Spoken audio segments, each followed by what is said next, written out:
اچھا ہر ٹائم نا منہ پہ اسمائل ہو اور اللہ معاف کرے بے شک دل میں بغض ہی کیوں نہ ہو، منہ پہ اسمائل ہو، ہنسی ہو، ہر ٹائم دوسرے کی بات مانتے رہو تو وہی بندہ کامیاب ہے۔ مطلب منافق کہا جا سکتا ہے اس کو۔ اگر آپ دوسرے کی بات مانتے جا رہے ہو، آپ بہت اچھے ہو، اتنی بےعزتی کے بعد، اتنی انسلٹ کے بعد بھی آپ ہنستے جا رہے ہو، لیکن آپ کے دل میں تو ان کے لیے نفرت ہی ہوگی نا۔ ظاہری بات ہے کہ آپ صرف دکھاوے کے لیے کر رہے ہو نا یہ۔ السلام علیکم مائی بیوٹی فیملی، کیا حال ہے جی؟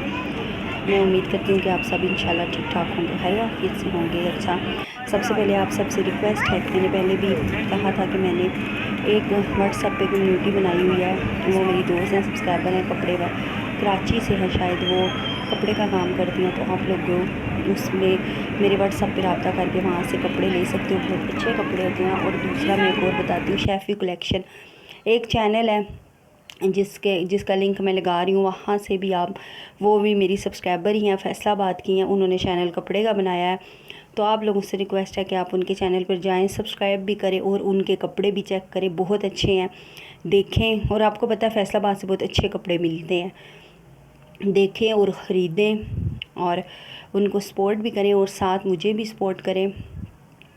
اچھا، یہ میں اپنی سوکن اور ہسبینڈ کے ساتھ گئی تھی، میں کیا گئی تھی، ساری فیملی کو ہسبینڈ کھانا کھانے کے لیے لے کر گئے تھے، اور یہ سامنے میرے ہسبینڈ بیٹھے ہیں اور یہ میری سوتن ہے جو اٹھا رہی ہے، تو ہم لوگ چھوٹی چھوٹی باتیں، اچھا ہم اگر کوئی بات اپنے حق کے لیے کوئی بھی کرتا ہے نا، تو اس کو یہ کہا جاتا ہے چھوٹی چھوٹی باتوں پہ لڑائی نہ کیا کرو، چھوٹی چھوٹی باتوں پہ یہ نہ کیا کرو، وہ نہ کیا کرو۔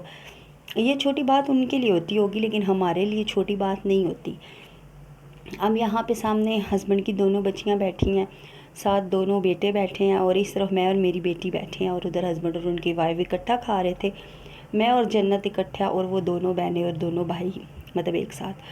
تو میں نے ہسبینڈ کو کہا، میں نے کہا پھر میں بات کرتی ہوں، تو آپ پچھلی دفعہ بھی گئے ہو تو آپ اپنی بیگم کے ساتھ اثار جوڑ کر بیٹھے رہے ہو۔ اللہ جانتا ہے کہ مجھے اپنی سوتن سے کوئی بھی مسئلہ نہیں، بغض کی نہ کچھ بھی نہیں ہے، ٹھیک ہے، وہ اپنی زندگی جی رہی ہے، نہ میرے دل میں اس کے لیے یہ ہے کہ اللہ معاف کرے اس کو میرے ہسبینڈ چھوڑ دے۔ کیوں چھوڑ دیں یار؟ میں یہ سمجھتی ہوں کہ وہ ہے تو یہ گھر چل رہا ہے، مطلب ظاہر ہے وہ 4 بچوں کی ماں ہے، جوان بچوں کی ماں ہے، اور میں تو نہیں سنبھال سکتی نا کسی کے بچے، لیکن میرے ہسبینڈ کو خود سے بھی خیال کرنا چاہیے نا۔ پچھلی دفعہ بھی میں گئی ہوں تو میرے ہسبینڈ نے اسی طرح مجھے اور جنت، ہم دونوں دور بیٹھی ماں بیٹیاں کھا رہی تھی جیسے کوئی پرایا ہوتا ہے، اور یہ لوگ آپس میں لگے ہوئے تھے۔ میں نے اپنے ہسبینڈ کو کہا ہے کہ پھر آپ کہتے ہو کہ تم بات کرتی ہو، تم بولتی ہو، تو خود سے ان باتوں کو آخر یہ چھوٹی چھوٹی باتیں ہیں۔ میں نے کہا چھوٹی باتیں نہیں ہوتی، آپ کو چاہیے ہوتا ہے اگر آپ ایسی کسی جگہ پہ جاؤ تو درمیان میں آپ بیٹھو، دونوں بیگموں کو ساتھ بٹھاؤ۔ میں نے کہا ان باتوں کی وجہ سے میرا وہ گھر خراب ہوا ہے، مطلب وہ عورت بیچ میں آئی ہے اور میری زندگی گندی سے گندی ہو گئی تھی۔ میں یہ سمجھتی ہوں کہ جب سوتن آپ کے سر پہ آ جاتی ہے تو آپ کی زندگی ختم ہو جاتی ہے۔ میں بھی تو کسی کے سر پہ ہی آئی ہوں نا، تو اس لیے میاں کو چاہیے کہ دونوں بیویوں کو برابر کا سلوک دے۔ اچھا، یہ تو ہوگی بات۔ کل میری بیٹی کا رشتے والے دیکھنے آئے تھے تو میری بیٹی کا فون آیا تھا کہ آج آپی کو، چھوٹی والی کا، آپی تیار ہو رہی ہے کہ اس کو اوپر آنٹی نے کہا ہے کہ تیار ہو جاؤ، تمہیں کچھ لوگ دیکھنے آئیں گے۔ اچھا، میری بیٹی کی ایج ابھی جنوری میں پورے 16 سال کی ہوئی ہے، تو میری اس کی آنٹی کو، جو مترئی ستیلی آنٹی ہے، اس کو تو اس کے رشتے کی پڑی ہوئی ہے کب سے، 3 سال پہلے سے وہ رشتے اس کے دیکھنا شروع ہو گئے، جب وہ 13-14 سال کی تھی۔ تو اب بھی رشتے والے آئے تھے، دیکھ کر گئے ہیں۔ اب دیکھیں اللہ پاک سب کی بیٹیوں کے نصیب اچھے کرے۔ اب مجھے کوئی مسئلہ نہیں، یہ ہسبینڈ کی بیٹی ہے جو برتن دھو رہی ہے، ہسبینڈ کی بھی 2 جوان بیٹیاں ہیں، مجھے ان سے کوئی مسئلہ نہیں، ان کی شادیاں اب ہوں، تب ہوں، کب ہوں، بس دعا کرتی ہوں کہ ان کے نصیب، سب کی بیٹیوں کے نصیب اللہ پاک اچھے سے اچھے کرے، کسی کو بھی دکھ پریشانی نہ ہو، ماؤں والے نہ ہوں ان کے نصیب۔ تو میری بیٹی کے بھی اکثر لوگ آتے ہیں، دیکھنے آتے ہیں، پھر کوئی کہتا ہے چھوٹی ہے بہت، واقعی ابھی چھوٹی ہی ہے، کوئی کہتا ہے کیا۔ تو میں نے پھر اپنی جٹھانی سے رابطہ کیا جو کہ رشتے کرواتی ہے، میں نے کہا اس کو اپنی بیٹی کی تصویر دی، میں نے کہا اس سے پہلے کہ وہ دیکھ رہے ہیں رشتے، وہاں گندا سا محلہ ہے، چھوٹا سا گندا سا، پتہ چلتا ہے نا یار، بہت بری میں کہتی ہوں وہاں پہ چھوٹا محلہ ہے نا اور بہت برے لوگ رہتے ہیں، بہت برا ماحول ہے، تو وہاں پہ میں اپنی بیٹی کی شادی بالکل نہیں کروں گی انشاءاللہ۔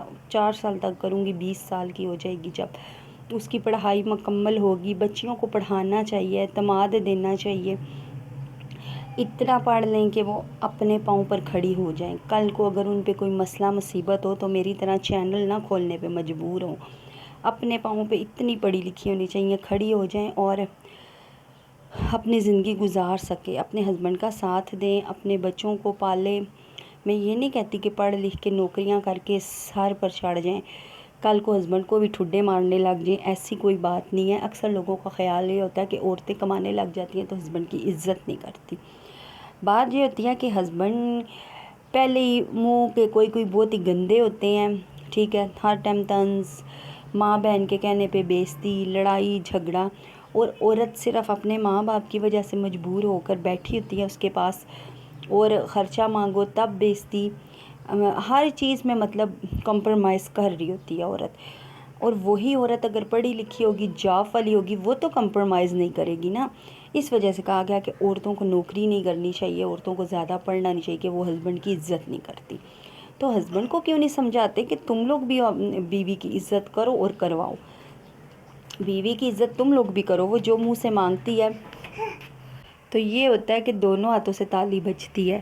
اگر عورت کمزور ہوگی، اس کے پاس کھانے کے لیے، اس کے پاس بچے سنبھالنے کے لیے کچھ نہیں ہوگا نا، تو وہ پھر وہ نیوی رہے گی، بچھی رہے گی۔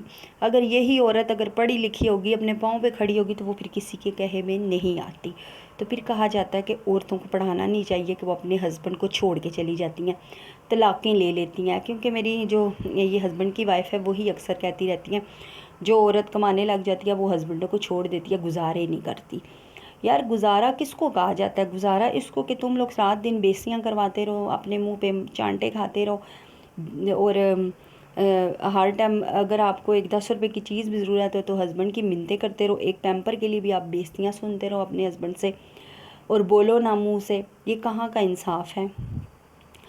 تو پھر میں نے اپنی جٹھانی کو میسج کیا کہ میری بیٹی کے لیے رشتہ دیکھیں، یہاں پنڈی میں ہی دیکھیں، اچھی سی فیملی ہو۔ میری بیٹی درس نظامی کر رہی ہے اور بس اس کے 2 سال رہ گئے ہیں، اور ساتھ اسکول کا بھی پڑھ رہی ہے۔ پہلے 11ویں کی بکس پڑھی ہیں، اب 12ویں کی پڑھ رہی ہیں، ساتھ مطلب سیکنڈ ایئر کی بھی کتابیں پڑھ رہی ہے، اور ڈبل MA کی ڈگری ان کو ملے گی۔ اور انشاءاللہ تعالی اللہ کے حکم سے میں نے اسی جامعہ میں جاب بھی کروانی ہے تاکہ میری بیٹی اپنے پاؤں پہ کھڑی ہو۔ لیکن اس کا باپ اگر کرنے دے گا پھر شادی نہ پہلے کر دی تو خیر آپ بھی کہو گے کوئی ٹاپک آدھا کرتی ہے اور کوئی، کیونکہ بیچ میں جنت آ جاتی ہے بار بار چیز کھلوانے کے لیے، اس کو میں چیز دے کر آتی ہوں کمرے میں، اور پھر وہ آ جاتی ہے مما یہ کھول دو وہ کھول دو، مجھے بات کرنا بھول جاتی ہے۔ باتیں تو بہت ساری ہوتی ہیں۔ یہ کل کی ویڈیو ہے، کل میری سوتن کے بھتیجے کا بھانجا بھی لگتا ہے اور ہسبینڈ کی طرف سے بھتیجا بھی لگتا ہے، مطلب میری جٹھانی کا بیٹا، اس کا آپریشن ہوا تھا پتے کا،